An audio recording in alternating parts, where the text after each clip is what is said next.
नमस्कार दोस्तों, मैं आपका मित्र और मार्गदर्शक राजेश शुक्ला एक बार पुनः डीके शिक्षा ऑनलाइन क्लासेस में आप सबका बहुत बहुत हार्दिक स्वागत करता हूं। तो दोस्तों, भारतीय इतिहास के जिस पाठ्यक्रम को आप सब पढ़ रहे हैं, आपकी परीक्षा के दृष्टिकोण से ही वो पाठ्यक्रम डिजाइन किया गया है और वो सीबीएसई की तरफ से रिकमेंडेड पाठ्यक्रम है। यानी जो आपका सिलेबस है वो एनसीईआरटी के पाठ्य पुस्तकों पर आधारित है और उसी क्रम में हम लोग अपना अध्ययन प्रारंभ कर चुके हैं। और उसी क्रम को अगर देखा जाए तो हम लोग अध्याय 2 की शुरुआत कर चुके थे। यानी सबसे पहले आपने पहला अध्याय पढ़ा था जो अतीत के बारे में जानकारी देने के विषय पर चर्चा थी। यानी पास्ट के बारे में कुछ बातें कैसे हम जानते हैं, यानी हिस्ट्री को जानने के सोर्सेस क्या है। और फिर अगला अध्याय आपने भारत के प्राग ऐतिहासिक काल के संदर्भ में पढ़ना शुरू किया था, यानी प्री हिस्टोरिक एज के बारे में, जिसको नाम दिया गया आरंभिक मानव, यानी अर्ली मैन की बात हो रही। तो जैसा आप नोटिस कर रहे हैं कि आपका चैप्टर 2 है आखेट खाद्य संग्रह से भोजन उत्पादन तक, यानी from hunting gathering to growing food. यानी ये पूरी कहानी मानव के सभ्य बनने की है। जब मानव इस धरती पर प्रकट हुआ, उसने जन्म लिया, तो उसने अपने जीवन को प्रारंभ जिस तरीके से किया उसी का अध्ययन आप इसमें कर रहे हैं। और फिर वो कैसे प्रगति करता गया और एक समय वो खाद्य संग्राहक से खाद्य उत्पादक बन गया, ये कहानी इस अध्याय का सार है। तो चलिए एक बार फिर से इस अध्याय पर हम लोग आते हैं। पिछले लेक्चर में जहां पर हमने आपको छोड़ा था वहीं पर मैं आगे बढ़ूंगा, लेकिन मैं आगे बढ़ूं इसके पहले एक बार स्पष्ट कर दूं कि आज हम लोग क्या पढ़ने वाले, इसी अध्याय का, यानी आखेट खाद्य संग्रह से भोजन उत्पादन तक, from hunting gathering to growing food, chapter 2 पर आपका लेक्चर नंबर 2 होने जा रहा है। यानी हम लोग लेक्चर नंबर 2 पर बात करने जा रहे हैं। एक लेक्चर आपका हो चुका है जिसमें आपने कुछ बेसिक चीजें जानी थी। तो चलिए एक बार थोड़ा सा उसको रिवाइज भी करेंगे और फिर इसी क्रम में हम लोग आगे बढ़ेंगे। तो सबसे पहले कुछ बेसिक बातें मैं आपको नोट डाउन करवा रहा हूं, जो आप अपनी नोटबुक में लिख भी सकते हैं। थोड़ा सा मैंने समझाया भी था और फिर यहां पर एक बार फिर से आपके सामने वो चीजें रख रहा हूं और उसी क्रम में हम लोग आगे बढ़ेंगे।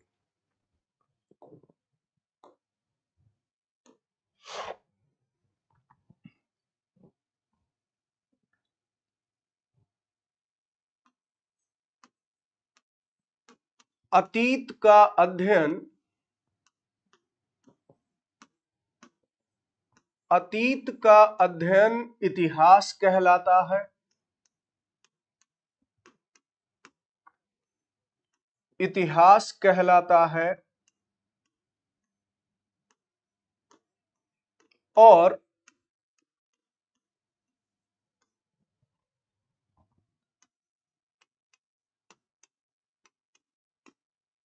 इतिहास को जानने के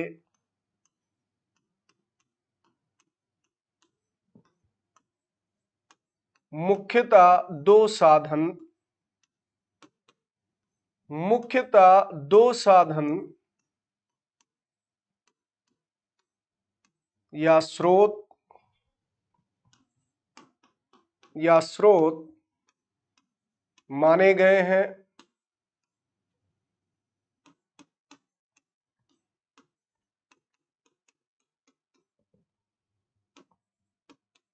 पुरातत्व और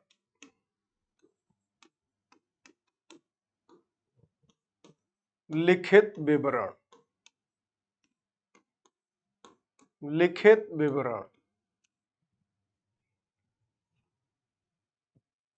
The study of past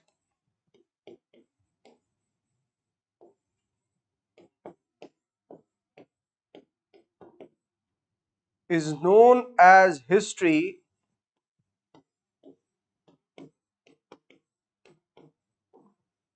and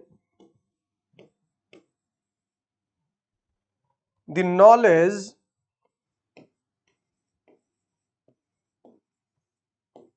of history is basically based on two types of sources. two types of sources.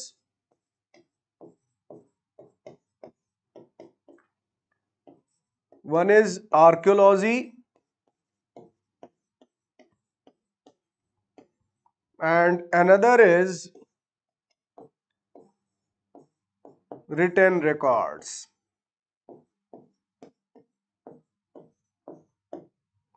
ठीक, तो ये बेसिक बातें आपने पिछली क्लास में भी पढ़ी हैं, ज्यादा कुछ समझाना नहीं, लेकिन इस तरह से प्रॉपर आप नोट डाउन कर सकते हैं। आगे बढ़े।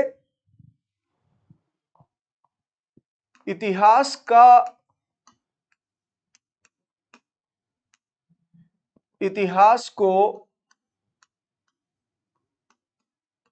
जानने के साधन या स्रोतों के आधार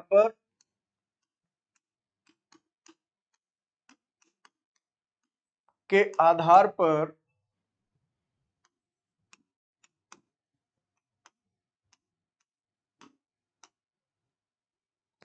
संपूर्ण इतिहास को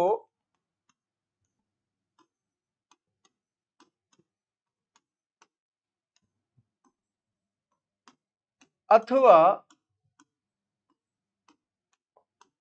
अतीत को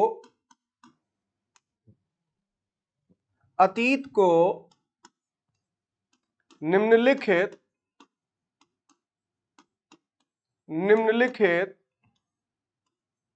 तीन कालखंडों में बांटा जा सकता है। तीन कालखंडों में बांटा जा सकता है।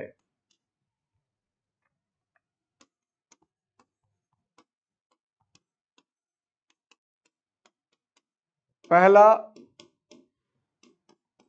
प्रागैतिहासिक काल,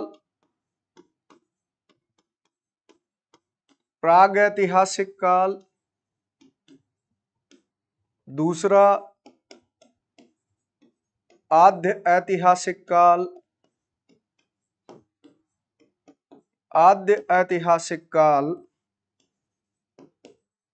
और तीसरा ऐतिहासिक काल।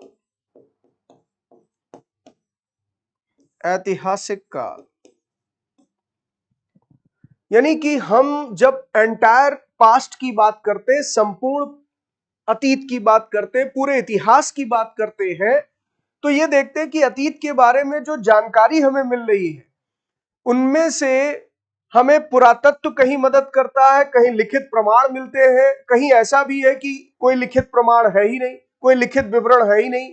तो इस आधार पर ही इतिहास को तीन अलग अलग कालखंडों में, टाइम फेज में बांट दिया गया, जिसमें से एक है प्रागैतिहासिक काल, एक है आद्य ऐतिहासिक काल, एक है ऐतिहासिक काल। मैं इसे ट्रांसलेट कर दूं।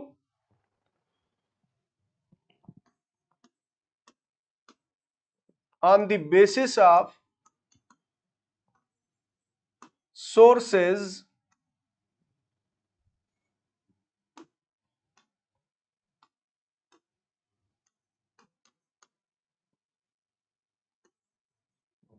of history,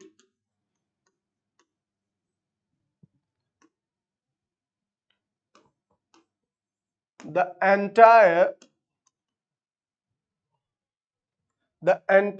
past or history can be classified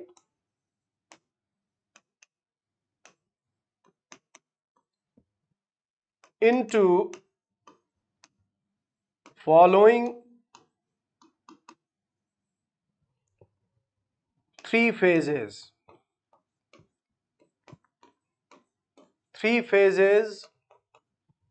One is prehistoric age,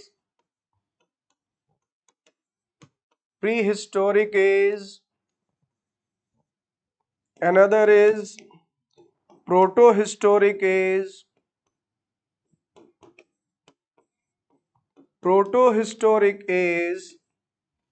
and historic age.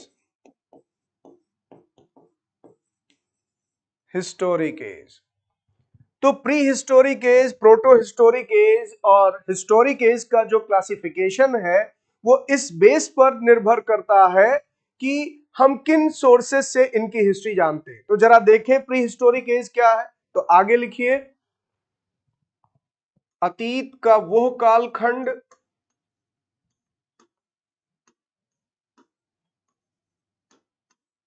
अतीत का वो कालखंड जिसकी जानकारी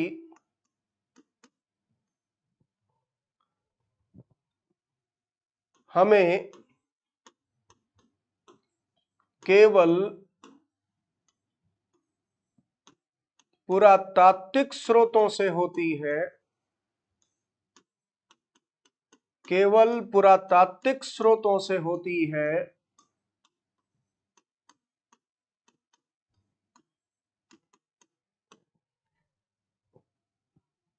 तथा इस कालखंड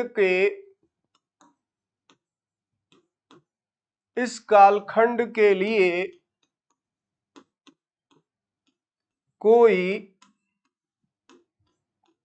लिखित विवरण नहीं है,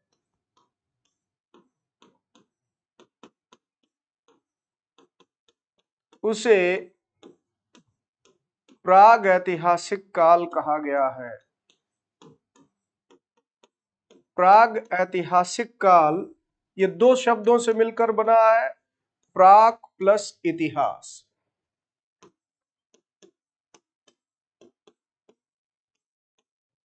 प्राग ऐतिहासिक काल कहा गया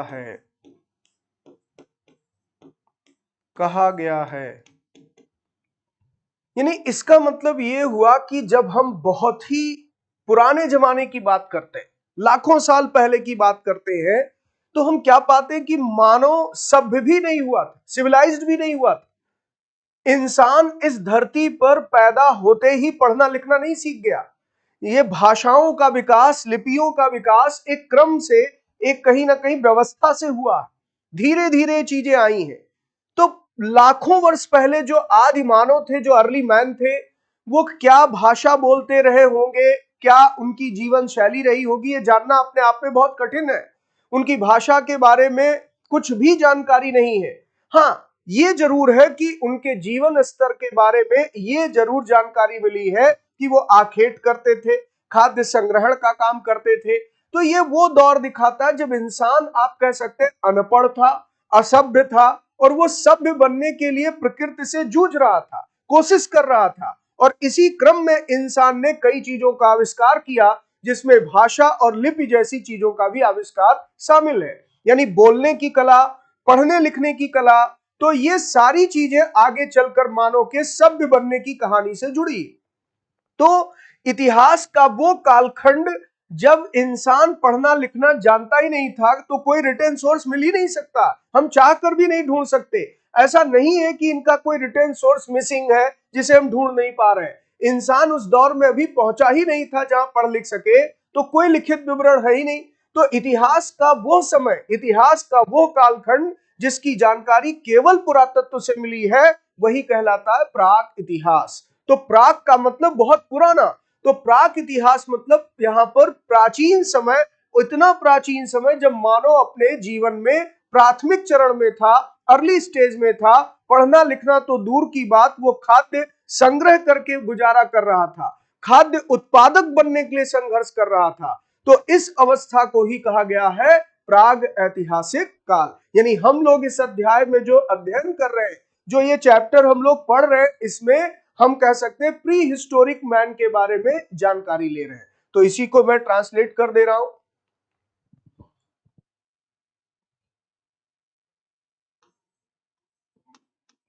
such time period of the past which knowledge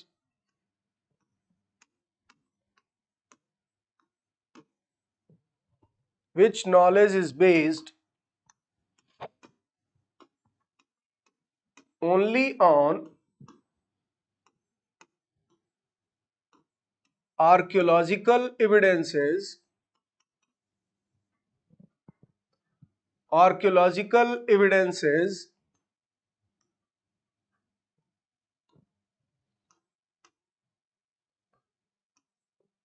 archaeological evidences and no written records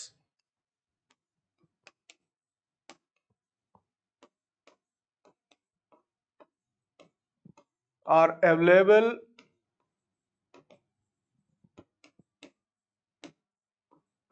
for that period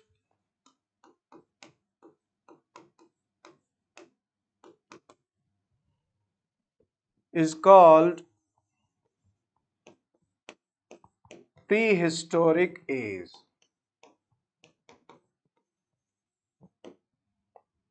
ठीक है, तो इस तरीके से प्री हिस्टोरिक एज क्या है, प्राग ऐतिहासिक काल क्या है, ये आपने जाना। अब आगे देखिए, भारत के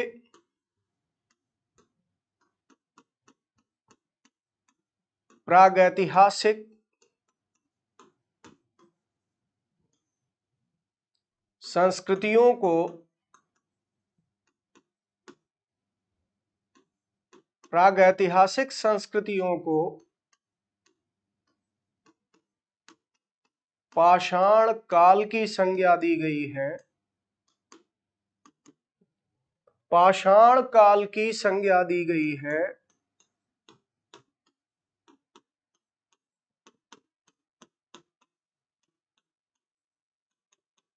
क्योंकि क्योंकि हमें इसकी जानकारी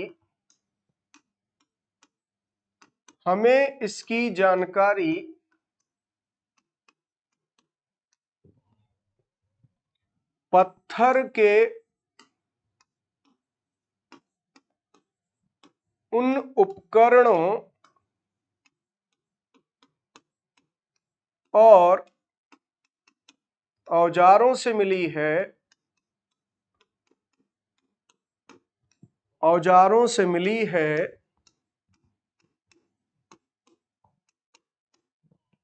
मिली है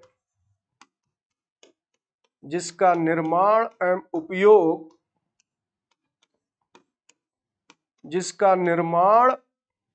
उपयोग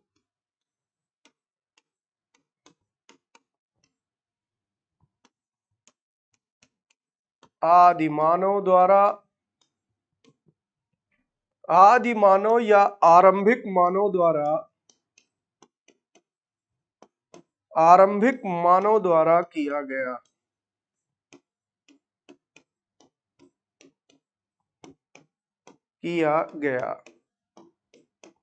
ठीक है, तो अब आपको यह स्पष्ट तौर पर पता चल गया कि आरंभिक मानव का जीवन कैसा था। पत्थर के औजार बना करके, जानवरों का शिकार करके, खाद्य संग्रह करके जीवन यापन करना, यानी पत्थर के औजार बनाना उनकी आवश्यकता थी। अपने उसी आवश्यकता की पूर्ति के लिए इन्होंने पाषाण उपकरणों का निर्माण किया। क्यों आवश्यकता थी? क्योंकि भोजन मनुष्य की मूल आवश्यकता है, और जब यह खाद्य उत्पादक नहीं है, फूड प्रोड्यूसर नहीं है, तो कहीं ना कहीं से तो भोजन का इंतजाम करेंगे। और वो भोजन का इंतजाम कहां से होगा? जानवरों का शिकार करके या कंदमूल फल इकट्ठा करके। तो उसके लिए इन्हें पाषाण उपकरणों की जरूरत पड़ती थी। ये जिन पत्थर के उपकरणों का इस्तेमाल करते थे वो बहुत लंबे समय से सुरक्षित बचे रह गए, और जब वो प्राप्त हुए तो उनसे हमें इनका इतिहास पता चला, यानी हिस्ट्री को रिकंस्ट्रक्ट करने में इन उपकरणों ने मदद की। इसीलिए यहां पर इसे नाम दे दिया गया पाषाण काल। तो भारत के जो प्राग ऐतिहासिक संस्कृतियों का हम अध्ययन कर रहे हैं, इसका एक दूसरा नाम भी हम लोग ले सकते हैं कि हम लोग पाषाण काल के बारे में पढ़ रहे हैं। ठीक है, अर्ली मैन की लाइफ, वो उसे स्टोन एज कहा जा सकता है। अब आगे इसी को मैं ट्रांसलेट कर दे रहा हूं। The Indian prehistoric culture The Indian prehistoric culture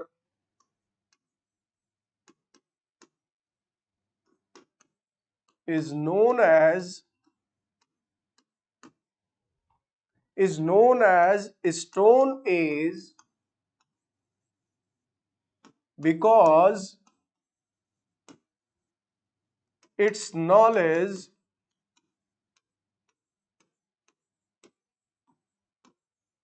is based on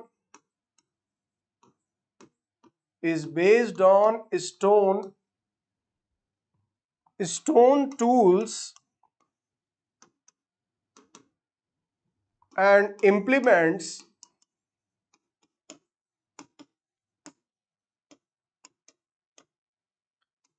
which were made and used by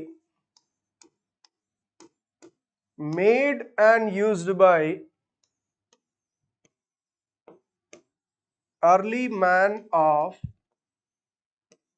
that period. यहां तक भी कॉन्सेप्ट क्लियर है? ये सारी चीजें हम लोग पढ़ भी चुके हैं। आगे बढ़ा जाए। अब संपूर्ण पाषाण काल को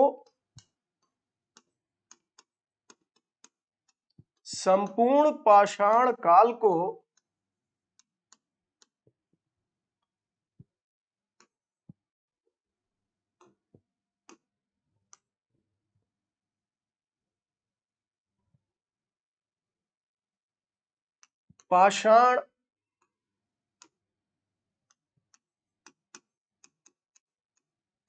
उपकरणों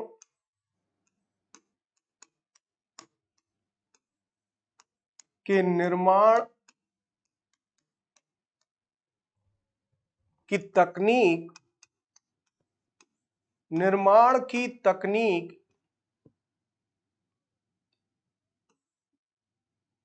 और जीवन पद्धति के आधार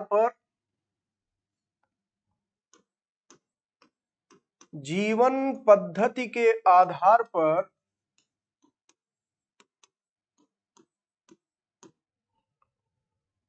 तीन अलग अलग चरणों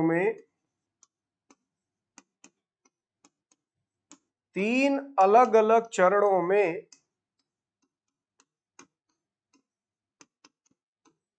बांटा जा सकता है।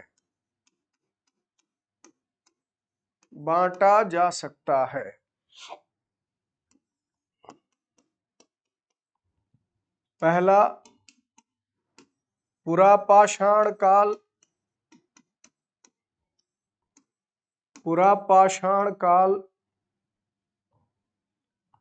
आज से लगभग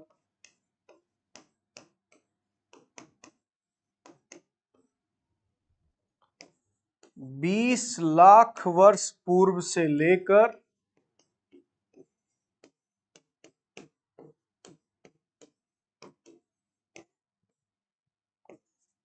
12,000 वर्ष पूर्व तक।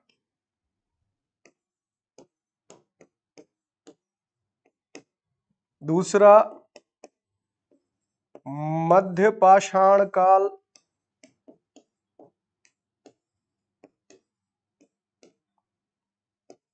12,000 वर्ष पूर्व से लेकर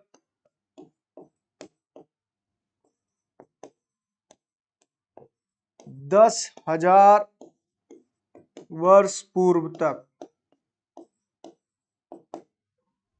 और तीसरा नवपाषाण काल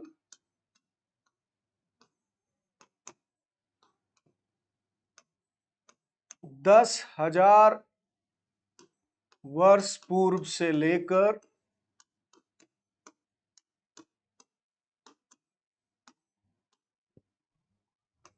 6,000 वर्ष पूर्व तक।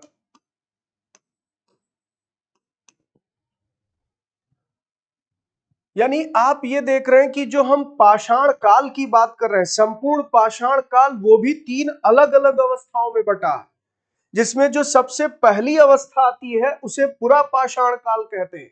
20 लाख वर्ष पूर्व से लेकर 12,000 वर्ष पूर्व तक, मतलब लगभग आप कह सकते हैं 90% मानव जीवन का इतिहास यहीं समाया। हम अब तक जो जीवन जी चुके हैं, मनुष्य इस धरती पर पैदा हुआ जब से, माना जाता है कि आज के लगभग 20-25 लाख साल पहले अफ्रीका महाद्वीप में मानव का जन्म हुआ। यानी मानव के उद्भव का क्षेत्र माना जाता है अफ्रीकन कॉन्टिनेंट को, अफ्रीका को, और वहीं से दुनिया भर में मानव फैले। और लगभग 20 लाख साल पहले भारतीय उपमहाद्वीप में इनके होने का प्रमाण मिलता है। ये हम पिछली क्लास में पढ़ चुके हैं। तो आप ये समझ चुके हैं कि लगभग 20 लाख साल पहले ये भारतीय उपमहाद्वीप के क्षेत्रों में निवास करने लगे थे।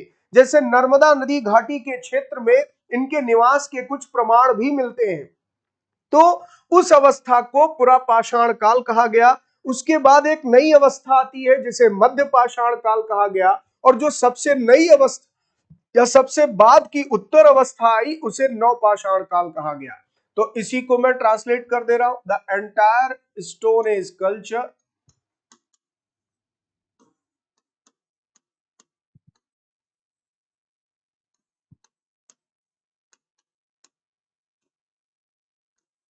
Can be divided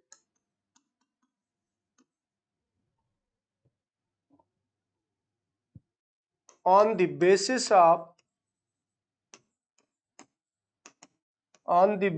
of tools making techniques and traditions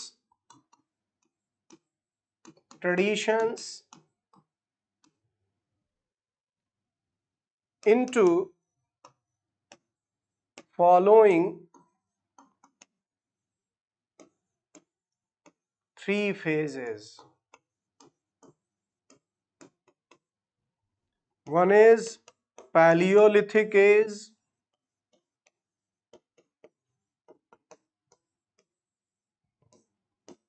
20 lakh years ago to 12,000 years ago. From the present day. फिर Mesolithic age,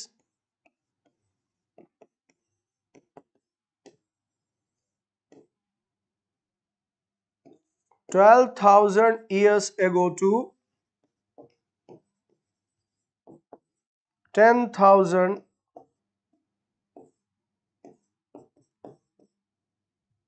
years ago. And finally, Neolithic age. Neolithic age, 10,000 years ago to 6,000 years ago. तो ये पूरी चीजें आपको समझ में आ गई। अब इसी के बेस पर हम लोग आगे पढ़ना शुरू करते हैं। यानी यहां पर आप देखेंगे तो नाम और तिथियों का अब आपको जिक्र मिलेगा। तो नाम और तिथियां दोनों चीजें मैंने स्पष्ट की। हम जिस काल के बारे में पढ़ रहे हैं, पुरातत्वविदों ने उनके बड़े बड़े नाम रखे हैं। तो कौन से नाम रखे भाई? आरंभिक काल को वे पुरापाषाण काल कहते हैं। तो जो पहली अवस्था आई इसे पुरापाषाण काल कहते हैं। तो एग्जाम में आएगा, पुरातत्वविदों ने आरंभिक मानव के जीवन को या मानव जीवन की आरंभिक अवस्था को क्या नाम दिया? पुरापाषाण काल। ये दो शब्दों से मिलकर बना है, पुरा यानी प्राचीन और पाषाण यानी पत्थर। तो इनसे मिलकर ये बना है। ये नाम पुरास्थलों से प्राप्त पत्थर के औजारों के महत्व को बताता है। पुरापाषाण काल का समय देखिए बता रहा है 20 लाख साल पहले से 12,000 साल पहले के दौरान माना जाता है। तो अभी यही तथ्य तो आपने लिखा, परीक्षा के दृष्टिकोण से यह तथ्य भी बहुत अहम है। इस काल को भी 3 भागों में, यानी अब यहां ध्यान दीजिएगा, जो पुरापाषाण काल की ये बात कर रहा है, ये कह रहा पुरापाषाण काल भी वो 3 अलग अलग अवस्थाओं में बटा है। इसकी 3 अलग अलग अवस्थाएं आई। ठीक है, तो ये कौन सी अवस्थाएं हैं? एक है आरंभिक अवस्था, एक है मध्य अवस्था और एक है उत्तर अवस्था। इसको यहां पर 3 अवस्थाओं में बांटते हैं। और मानव इतिहास की लगभग 99% कहानी, यानी 1% छोड़ दें तो बाकी 99% पूरा पाषाण काल के दौरान ही घटित हुई। ये बहुत महत्वपूर्ण तथ्य है, ये भी परीक्षा के दृष्टिकोण से अहम है। तो पूरा पाषाण काल की कौन कौन सी अवस्था बताई जा रही, जरा गौर करिएगा। पूरा पाषाण काल यह है मानव जीवन की आरंभिक अवस्था, मानव जीवन की आरंभिक अवस्था, आरंभिक अवस्था। और इसमें भी आप देख रहे हैं 3 चरण में कौन कौन से इसे बांटा गया। तो एक कहता है निम्न पुरा पाषाण काल,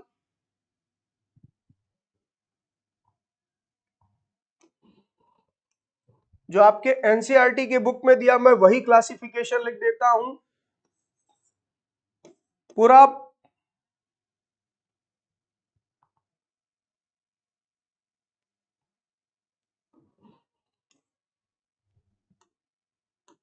आरंभिक पुरा पाषाण काल,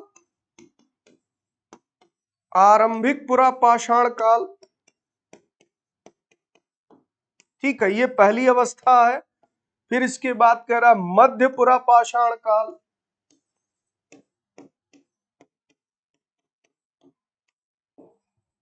और फिर है यहां आप देखेंगे क्या लिखा है, उत्तर पुरा पाषाण काल, उत्तर पुरा पाषाण काल। ये 3 अवस्थाएं यहां बताई जा रही है, ठीक। तो इसी को निम्न पुरा पाषाण काल भी कहते हैं, निम्न पुरा पाषाण काल भी इसको कह सकते हैं। और यहां पर इसे मध्य कहेंगे, इसे उच्च पुरा पाषाण काल भी कह सकते हैं, उच्च पुरा पाषाण काल भी इसे कहा जाता है। इस तरह से इसकी 3 अलग अलग अवस्थाएं आई, यही चीजें यहां वर्णित है। तो 99% कहानी पुरा पाषाण काल में ही है, यानी मानव जीवन का इतिहास, मानव जीवन का 99% इतिहास आप देख रहे हैं वो इसी में समाया हुआ है, ठीक है। बाकी समय आपको स्पष्ट ही किया। अब आगे देखिए, जिस काल में हमें पर्यावरणीय बदलाव मिलते हैं, नोटिस करिएगा, बहुत महत्वपूर्ण बात लिखी है, पर्यावरणीय बदलाव, इस लाइन को ध्यान दीजिएगा, उसे मेसोलिथ कहते हैं, जिसका मतलब होता है मध्य पाषाण युग। अब इसका समय भी बताया जा रहा है, जो मैंने ऑलरेडी अभी लिखकर बताया, 12,000 साल पहले से लेकर 10,000 साल पहले तक माना गया। इस काल के पाषाण औजार आमतौर पर बहुत छोटे होते थे। अब एक परिवर्तन देखिए, पाषाण उपकरणों के निर्माण की तकनीक में अंतर देखिए। जब हम पुरा पाषाण काल की बात करते हैं, पुरा पाषाण काल, तो इस समय बड़े बड़े औजार बनते थे, बड़े बड़े औजार बनाए जाते थे पत्थर के, या भद्दे तरीके से ये औजार बनाए जाते थे, यानी कि बहुत ही चिकने नहीं होते थे, बहुत स्पष्ट नहीं होते थे, पत्थर के टुकड़े होते थे। जैसे एक बहुत प्रचलित औजार था हैंडेक्स, उसका नाम था, यानी हस्त कुठार जिसे कहा जाता है, कुल्हाड़ी जैसा, लेकिन ये लोहे की कुल्हाड़ी नहीं थी, पत्थर की कुल्हाड़ी जैसा, लकड़ी का उसमें मूठा लगा दिया और उसे कुल्हाड़ी की तरह लकड़ी काटने में, जानवर को मारने में इस्तेमाल करते थे। तो बड़े बड़े औजार, भद्दे किस्म के औजार बनते थे। लेकिन मध्य पाषाण काल में क्या बता रहा है कि इनके पाषाण उपकरणों के निर्माण की तकनीक में एक अंतर आया, छोटे छोटे औजार बनने लगे, छोटे छोटे औजार बनने लगे, और इन औजारों को ही माइक्रोलिथ कहा गया है। देखिए, लिथ का मतलब होता है पत्थर, स्टोन, और माइक्रो का मतलब होता है सूक्ष्म। तो इसी को कह सकते हैं सूक्ष्म पाषाण उपकरण बनाए जाने लगे। सूक्ष्म पाषाण उपकरणों का निर्माण किस युग की विशेषता है? मध्य पाषाण काल की। तो बच्चों, टर्म को समझिएगा, अपने आप उत्तर एग्जाम में दे पाइएगा। पूछेगा बड़े और भद्दे किस्म के पत्थर के औजार किस काल में बनते थे? पुरा पाषाण काल में। मध्य पाषाण काल में औजार निर्माण तकनीक में क्या अंतर आ गया? छोटे औजार बनने लगे और सूक्ष्म पाषाण उपकरणों का निर्माण शुरू हुआ, क्योंकि अब इनके शिकार की पद्धति में परिवर्तन आया, जैसे बाण का इस्तेमाल करने लगे, धनुष का इस्तेमाल करने लगे, तो छोटे छोटे पत्थर के औजार भी निर्मित किए गए। तो यहां पर यही ये बता रहा है कि इसे माइक्रोलिथ कहते थे, यानी लघु पाषाण या सूक्ष्म पाषाण कहा जाता था। प्रायः इन औजारों में हड्डियों लकड़ियों के मूठे लगे होते थे, जैसे आप कुल्हाड़ी वगैरह में देखते हैं। हसिया और आरी जैसे औजार आप देखते हैं। तो इस समय हसिया जैसे औजार, आरी जैसे औजार मिलते हैं। अब यानी साथ साथ पूरा पाषाण युग वाले औजार भी बन रहे थे और औजार बनने की तकनीक में साथ में परिवर्तन भी आ रहा था। यानी 5G आ गया तो 4G भी चल रहा है। तो बिल्कुल वैसा ही कंसेप्ट यहां पर था कि एक तो पुरानी पद्धति के औजार अभी भी प्रचलन में थे और नए पैटर्न के भी औजार बनने शुरू हो गए। आगे देखिए, अगले युग की शुरुआत, तो अगले कौन से युग की शुरुआत होती है? नवपाषाण की अब ये बात कर रहा है। तो नवपाषाण युग की शुरुआत लगभग 10,000 साल पहले से होती है। इसे नवपाषाण युग कहा जाता है। नवपाषाण का मतलब होता है, देखिए नव का मतलब क्या हो गया? नया, यानी अब नई तकनीक आ गई, जीवन पद्धति में भी नयापन आ गया, बदलाव आ गया, इसीलिए इसको नवपाषाण कहा गया है। अब इसमें कुछ स्थानों के नाम ऐसे भी हैं जो आगे के अध्याय में भी हम लोग पढ़ेंगे, और कुल मिलाकर के ये आप कह सकते हैं कई पुरास्थलों के बारे में हम लोगों ने पिछली क्लास में भी पढ़ा था, अभी आगे भी इसका जिक्र करेंगे। तो ओवरऑल यहां पर बच्चों आप इसके नेम्स और डेट्स को याद रखिएगा, यानी जो आर्कियोलॉजिस्ट के द्वारा नेम यूज किया गया है उसमें मैंने बताया पहली स्टेज को पैलियोलिथिक कहा गया है। पैलियोलिथिक का मतलब भी बताया गया है, यहाँ पैलियो मीनिंग होता है ओल्ड, ये ध्यान दीजिएगा, और लिथोस का मतलब होता है स्टोन। इसी बेस पर यहाँ पर ये नामकरण किया गया है। फिर पैलियोलिथिक पीरियड भी अगर आपसे पूछा जाए तो ये लगभग 2 मिलियन ईयर्स एगो स्टार्ट होता है, लगभग 12,000 ईयर्स तक ये एगो तक चलता है। तो टाइम पीरियड याद रखिए, और सबसे इंपॉर्टेंट बात यह है कि this long span of time covers 99% of human history. Human history का 99% पार्ट यही है। इसमें भी मैंने कहा 3 स्टेज है, lower palaeolithic age, middle palaeolithic age और अपर पैलियोलिथिक एज। तो जो पैलियोलिथिक एज की बात यहां पर की जा रही है, ये आप लोग ध्यान रखिएगा कि पैलियोलिथिक एज के भी 3 अलग अलग स्टेजेस हैं। एक लोअर यानी निम्न पुरापाषाण काल मैंने बताया, एक मिडिल यानी मध्य पुरापाषाण काल, एक मध्य पाषाण काल अलग है और एक मध्य पुरापाषाण काल भी है, कंफ्यूज मत होइएगा। एक मध्य पाषाण काल है और एक मध्य पुरापाषाण काल है। तो पूरे पुरापाषाण काल का यहां पर एक मध्य अवस्था यानी निम्न और उच्च के बीच की अवस्था, और एक है यहां पर अपर पैलियोलिथिक एज। तो ये पूरा समय रहा 20 लाख साल पहले से लेकर 12,000 साल पहले तक। आगे बढ़ते हैं, फिर ये कहता है कि यहां पर जब एनवायरमेंटल चेंज स्टार्ट हुए, एक नया एरा स्टार्ट हुआ, तो ये यहां पर लगभग 12,000 साल पहले से लेकर 10,000 साल पहले तक परिवर्तन आया। इसी को मेसोलिथिक कहा गया, जिसका मतलब होता है मिडिल स्टोन एज, यानी ये मेसोलिथिक एज या मिडिल स्टोन एज के नाम से जाना जाता है। तो स्टोन टूल्स जो अब मिलते हैं वो जनरली टिनी साइज के बनने लगे और इन्हीं को माइक्रोलिथ नाम दिया गया है। तो इस तरह से यहां ध्यान दीजिएगा कि एक परिवर्तन दिखाई देता है टूल्स टेक्निक में। फिर नेक्स्ट स्टेज जो ह्यूमन लाइफ की आई वो लगभग 10,000 ईयर्स एगो स्टार्ट हुई और इसको नियोलिथिक एज के नाम से जाना गया, जिसमें मैंने कहा नियो का मतलब होता है न्यू और लिथ का मतलब अभी आपको बताया ही था स्टोन। तो न्यू स्टोन एज को ही कहा गया नियोलिथिक एज। चलिए आगे बढ़ते हैं। बदलती जलवायु पर अब जरा गौर करें। लगभग 12,000 साल पहले दुनिया की जलवायु में बड़े बदलाव आए और गर्मी बढ़ने लगी। इसके परिणाम स्वरूप कई क्षेत्रों में घास वाले मैदान यहां पर बनने लगे। इससे हिरण, बारहसिंघा, भेड़, बकरी और गाय जैसे उन जानवरों की संख्या बढ़ी जो घास खाकर जिंदा रह सकते थे। यानी ये अगर आप देखें तो समय के अनुसार कौन सी अवस्था है? मध्य पाषाण काल की। ये मध्य पाषाण काल की अवस्था है और इस अवस्था में आप देख रहे हैं पशुपालन जैसी चीजें वो बहुत ज्यादा प्रचलन में आ गई। अब पशुपालन का महत्व बढ़ रहा है, पशुपालन प्रॉपर तरीके से हो रहा है। जो लोग इन जानवरों का शिकार करते थे वे भी इनके पीछे आए और इनके खाने पीने की आदतों और प्रजनन के समय की जानकारी भी हासिल करने लगे। तो इसी से पशुपालन जो है बढ़ा है। यानी मध्य पाषाण काल में अब आप देखें तो इन जानवरों को पकड़कर अपनी जरूरत के अनुसार पालने की बात सोचने लगे हो। साथ ही इस काल में मछली भी भोजन का महत्वपूर्ण स्रोत बन गई। तो मध्य पाषाण काल की एक विशेषता इसने क्या बताई, पशुपालन और मत्स्यन जैसी चीजें यहां पर विकसित होती दिखाई दे रही। मत्स्यन का मतलब होता है मछली मारना।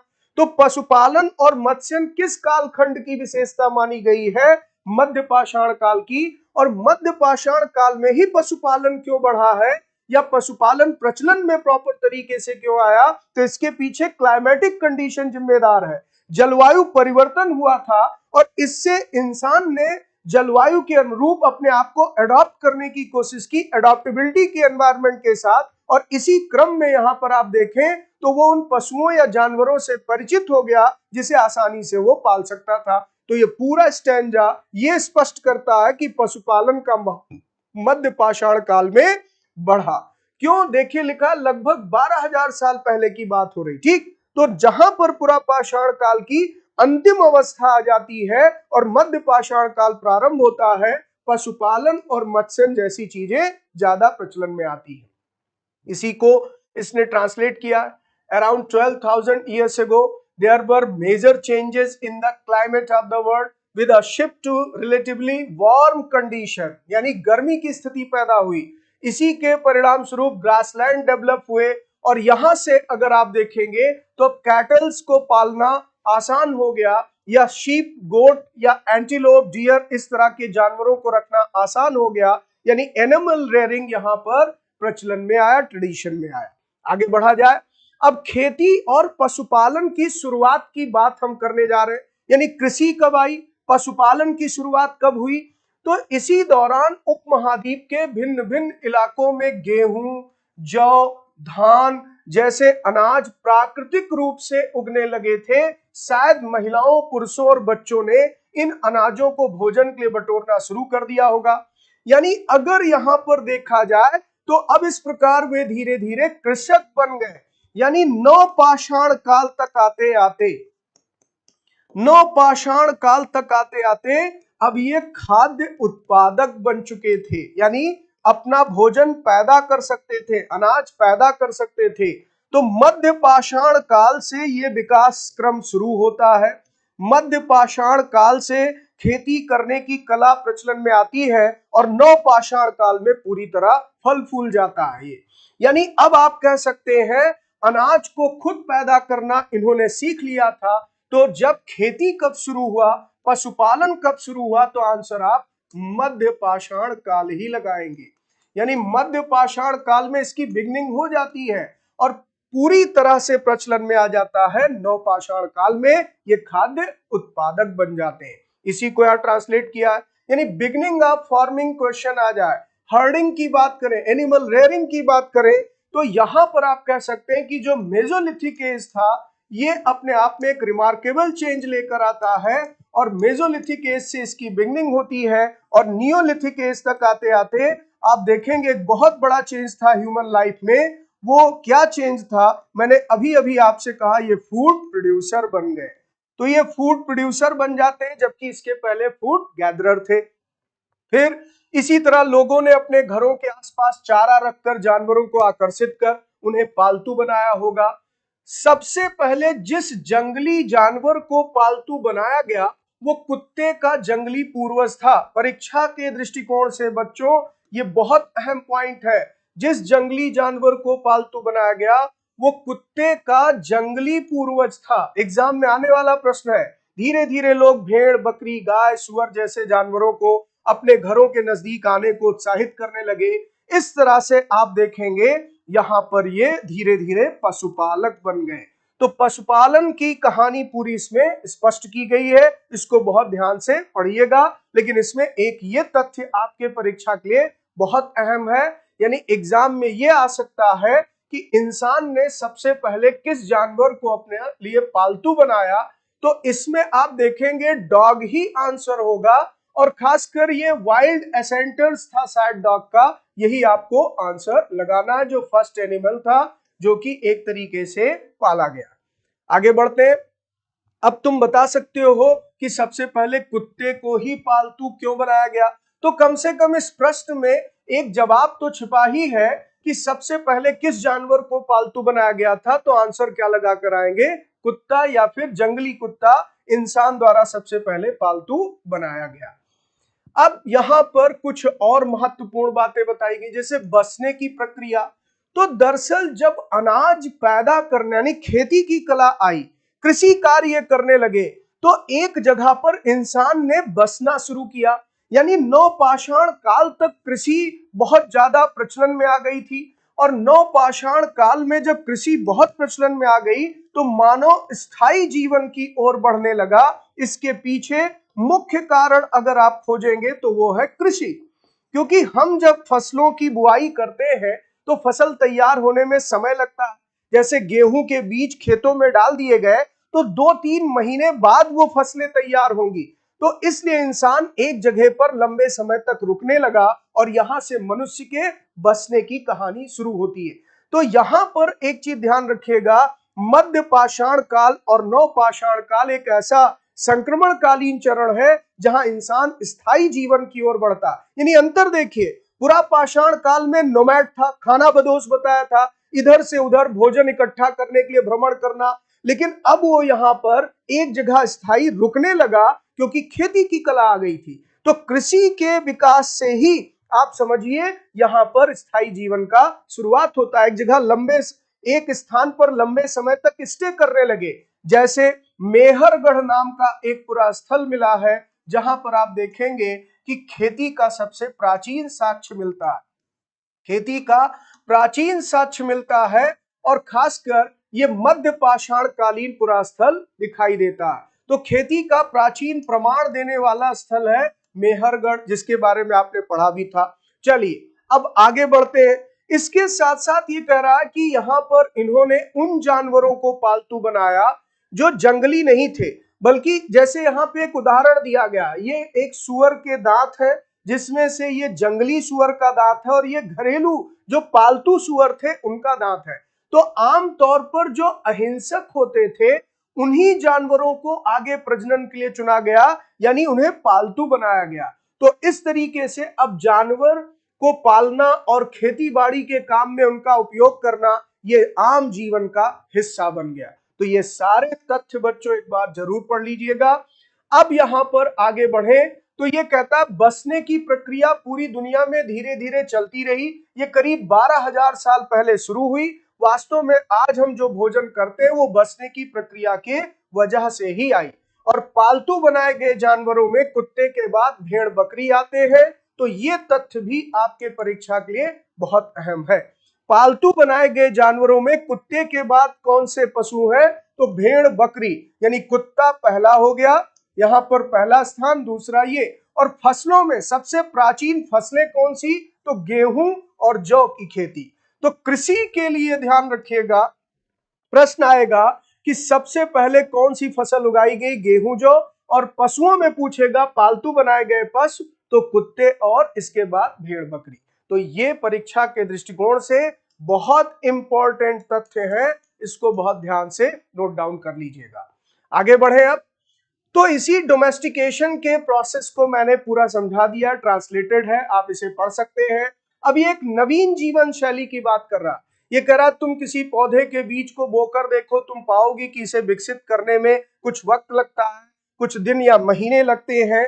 तो ये बताने की कोशिश कर रहा है कि किस तरीके से लोग जब खेती करने लगे तो ऐसे में उन्हें अनाज भंडारण की जरूरत पड़ी, और अनाज भंडारण के लिए बड़े बड़े बर्तन बनाए जाने लगे, टोकरियां बुनी जाने लगी, या जमीन में गड्ढा खोदकर उसे सुरक्षित रखने की, इसके भंडारण की कोशिश की गई। तो बर्तन बनाने का मतलब क्या हुआ कि यहीं से आप कह सकते हैं मृद भांड की कला का जन्म हुआ, जिसको आप कहते हैं कुंभकार आए। तो कुंभकारी की कला, कुंभकार या जिसे आप कुम्हार कहते हैं, अगर पूछेंगे कि कुम्हार जैसी कला कब आई, तो जब खेती बाड़ी की क्रिया शुरू हुई तो अनाज भंडारण के लिए इसका प्रयोग किया गया।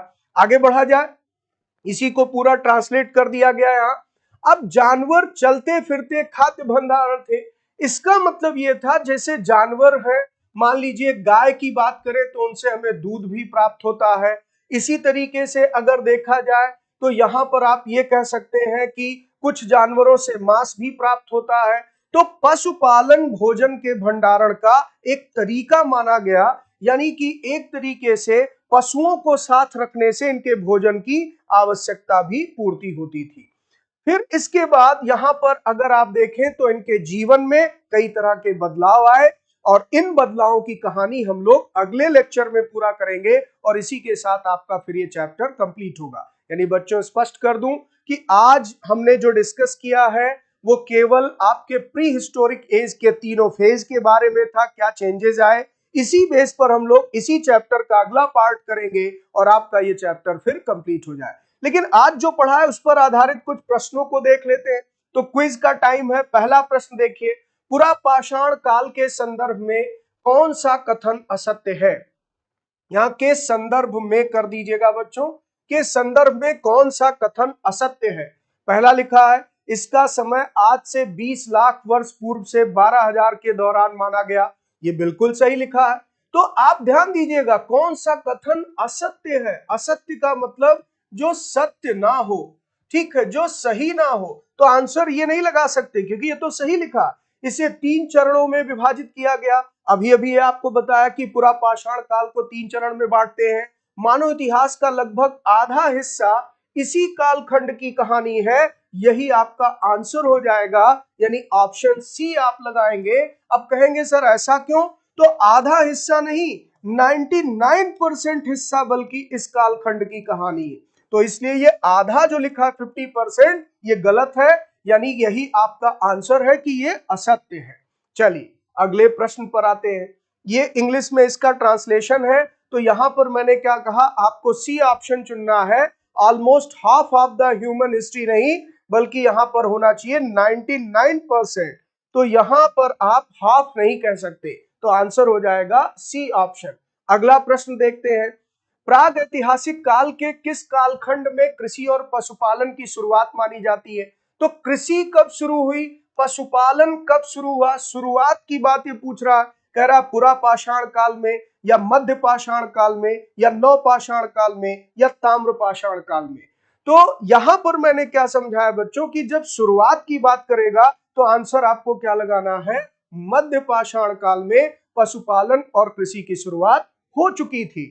जैसे मेहरगढ़ से कृषि का साक्ष्य मिला है, राजस्थान के बागोर और मध्य प्रदेश के आदमगढ़ से पशुपालन का साक्ष्य मिला। तो आपके एनसीईआरटी की बुक में नहीं दिया है, लेकिन बागोर एक पूरा स्थल है राजस्थान में, यहां से सबसे पुराना पशुपालन का साक्ष्य मिला है। और आदमगढ़ एक जगह है मध्य प्रदेश में, एमपी में, जहां से पशुपालन के साक्ष्य मिले। तो जैसे कृषि के बारे में मैंने आपको बताया कि मेहरगढ़ से गेहूं की खेती के प्रमाण मिले हैं, ऐसे बागोर आदमगढ़ से पशुपालन के प्रमाण मिले। तो आंसर आपको लगाना मेसोलिथिक एज। तो आज बच्चों आपने यहाँ पर यह सीखा कि प्राग ऐतिहासिक काल क्या है, प्राग ऐतिहासिक काल से आपका क्या आशय है। प्राग ऐतिहासिक काल के बारे में आप पढ़ रहे थे, यानी प्री हिस्टोरिक एज के बारे में कुछ बातें आपने जानी। खासकर मैंने क्या बताया, इसी को हम कहते हैं पाषाण काल। और इसे क्यों पाषाण काल का नाम दिया गया या इसे क्यों स्टोन एज कहा गया, अब आप इसका उत्तर देने की स्थिति में। तो आज के लेक्चर को यहीं पे समाप्त किया जाए। मैंने जितना आपको पढ़ा दिया इसका रिवीजन जरूर कर लीजिएगा। एक बार सारा नोट्स जो आपके सामने फिर से अंडरलाइन करके सारी चीजें देख लीजिएगा, जो हाईलाइट किया उस पर विशेष बल दीजिएगा। तो आज के लेक्चर को ही समाप्त करते हैं। अब अगले लेक्चर में हम लोग इसी अध्याय के, यानी जो अध्याय 2 पढ़ रहे हैं हम लोग, चैप्टर 2 पढ़ रहे हैं, इसके भाग 3 पर यानी लेक्चर 3 पर मैं चर्चा करूंगा आपसे, और लेक्चर 3 में इसके बचे हुए पार्ट पर डिस्कशन होगा। तो यहीं पर मैं क्लास को विराम देता हूं। हमारी आपकी मुलाकात अगले क्लास में होगी। तब तक के लिए आप सबको मेरी बहुत बहुत शुभकामनाएं। धन्यवाद।